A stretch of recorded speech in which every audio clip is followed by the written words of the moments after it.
서재원은 권영익에게 일부러 납치됐습니다. 권영익의 악행을 밝혀내기 위해서 납치를 스스로 유도한 거였는데요. 흉터남과 남태주가 계속해서 집에 드나들고 있는데 끝까지 거기서 머물겠다는 강단을 보여주는 모습에서 서재원이 허순영을 얼마나 사랑했는지 알 수 있을 것 같았어요. 많은 분들께서 아직도 허순영의 죽음을 믿을 수 없다고 말씀하고 계셔서 저도 허순영이 살아있을지도 모르겠다는 생각이 들었는데요. 허순영의 죽음은 이미 경찰에서 사실로 밝혀진 사안이긴 하지만 드라마라는 장르의 특성상 엄청난 반전이 기다리고 있을 수 있다는 희망을 품어볼 수는 있잖아요. 거기다가 허순영이 처음에 쌍둥이라는 설정으로 나왔던 것도 엄청난 반전을 위한 복선이라는 생각이 듭니다. 허치영이 이미 사망했다고 밝혀졌지만 허치영의 얼굴이 한 번도 화면에 나온 적은 없었거든요. 허치영의 장례는 허순영 혼자서 치른 거라는 이야기만 나왔습니다. 그렇게 되면 허치영의 시신을 처리한 것도 허순영이 독단적으로 진행했다고 볼 수 있는 건데요. 하지만 아무리 이런저런 희망사항을 이야기해본다고 해도 허순영의 사망 추정 시간이 이미 밝혀진 이상 허순영의 시신이 가짜라고 하기는 어려울 것 같습니다.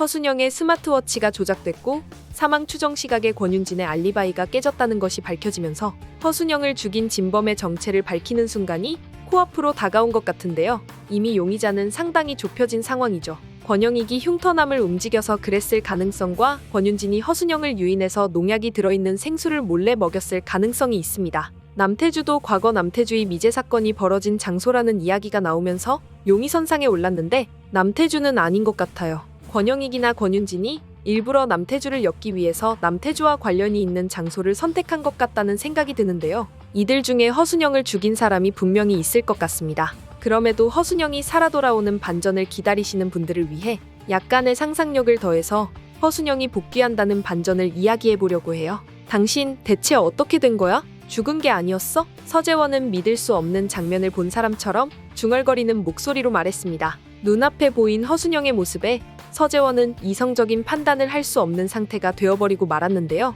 서재원이 허순영을 보고도 쉽게 믿지 못하는 이유가 있었어요. 언제까지 무시할 수 있을 거라고 생각해? 난 절대 사라지지 않아. 서재원은 여전히 조수경의 환각을 보고 있었잖아요. 조수경은 서재원이 실제로 만난 적도 없고 개인적인 친분도 없는 사람이지만 서재원은 그녀의 환각을 자기 주치의이자 모든 것을 터놓을 수 있는 친구라고 생각하고 있었잖아요. 격리병동에서 집중치료를 받으면서 상태를 호전시켜보려고 최선의 노력을 다했지만 서재원은 여전히 조수경의 환각에서 벗어나지 못하고 있었습니다. 서재원이 조수경의 환각에서 벗어나지 못했던 건 조수경의 존재가 서재원 내면의 본능적인 욕망을 표현하고 있기 때문이었던 것 같아요. 재원아, 그동안 많이 힘들었지. 내가 너한테 너무 무거운 짐을 지게 했어. 전부 내 잘못이야. 허순영은 서재원을 안아주면서 부드럽게 등을 어루만졌습니다. 지금껏 조수경과 이야기를 나누는 장면을 돌이켜보면 조수경이 서재원을 위해 위로와 조언을 아끼지 않는 모습이었지만 서재원과 신체적인 접촉이 있었던 적은 한 번도 없었잖아요. 서재원은 그제서야 허순영이 환각이 아니라 실체라는 것을 알아챘습니다. 서재원은 허순영이 자기 때문에 죽었다고 생각했죠. 그래서 가슴을 치고 오열을 하기까지 했었는데요. 그런 사람이 이렇게 살아 돌아왔다고 생각하자 말로 형언할 수 없는 감정이 벅차올랐습니다. 대체 어떻게 된 일이야? 당신 죽었다고 했잖아. 내가 시신까지 확인했는데 내가 지금 꿈을 꾸고 있는 건 아니겠지? 서재원의 말에 허순영은 그동안의 자초지종을 설명하기 시작했어요. 허순영은 권윤진이 제정신이 아니라는 것을 확인하고 권영익과 권윤진에 대한 대비를 해야 한다는 생각이 들었는데요. 그래서 내가 알고 있는 인맥을 총동원해서 수사 결과를 조작했어.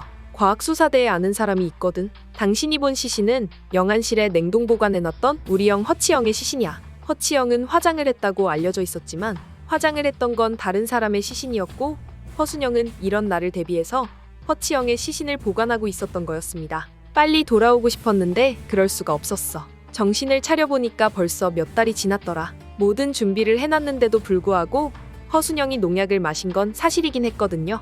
허순영은 농약을 마시고 정신을 잃었고 허순영의 부탁으로 허순영 주위를 감시하던 사람이 허순영을 급히 병원으로 옮긴 후 미리 지시해둔 계획대로 움직인 거였던 거죠.